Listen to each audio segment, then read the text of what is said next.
വിശുദ്ധ മത്തായിയുടെ സുവിശേഷം 20 അധ്യായം 1 മുതൽ 16 വരെയുള്ള തിരുവചനങ്ങൾ. മുന്തിരിത്തോട്ടത്തിലെ ജോലിക്കാർ. സ്വർഗരാജ്യം തൻ്റെ മുന്തിരിത്തോട്ടത്തിലേക്ക് ജോലിക്കാരെ വിളിക്കാൻ അതിരാവിലെ പുറപ്പെട്ട വീട്ടുടമസ്ഥന് സദൃശ്യം. ദിവസം 1 ദനാറ വീതം വേതനം നൽകാമെന്ന കരാറിൽ അവൻ അവരെ മുന്തിരിത്തോട്ടത്തിലേക്ക് അയച്ചു.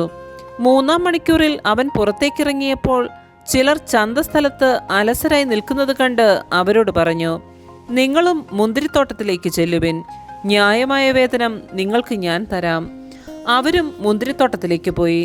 6-ാം മണിക്കൂറിലും 9-ാം മണിക്കൂറിലും പുറത്തേക്കിറങ്ങിയപ്പോഴും അവൻ ഇതുപോലെ തന്നെ ചെയ്തു. ഏകദേശം 11-ാം മണിക്കൂറിൽ അവൻ പുറത്തേക്കിറങ്ങിയപ്പോഴും അവിടെ ചിലർ നിൽക്കുന്നത് കണ്ട് അവരോട് ചോദിച്ചു, നിങ്ങൾ ദിവസം മുഴുവൻ അലസരായി നിൽക്കുന്നത് എന്ത്? ഞങ്ങളെ ആരും വേലയ്ക്ക് വിളിക്കാത്തത് കൊണ്ട് എന്ന് അവർ മറുപടി നൽകി. അവൻ പറഞ്ഞു, നിങ്ങളും മുന്തിരിത്തോട്ടത്തിലേക്ക് ചെല്ലുവിൻ. വൈകുന്നേരമായപ്പോൾ മുന്തിരിത്തോട്ടത്തിൻ്റെ ഉടമസ്ഥൻ കാര്യസ്ഥനോട് പറഞ്ഞു, ജോലിക്കാരെ വിളിച്ച് അവസാനം വന്നവർക്ക് തുടങ്ങി ആദ്യം വന്നവർക്ക് വരെ കൂലി കൊടുക്കുക. 11-ാം മണിക്കൂറിൽ വന്നവർക്ക് ഓരോ ദനാറ് ലഭിച്ചു. തങ്ങൾക്ക് കൂടുതൽ ലഭിക്കുമെന്ന് ആദ്യം വന്നവർ വിചാരിച്ചു.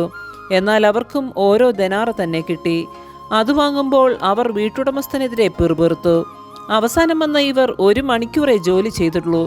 എന്നിട്ടും പകലിൻ്റെ അധ്വാനവും ചൂടും സഹിച്ച ഞങ്ങളോട് അവരെ നീ തുല്യരാക്കിയല്ലോ.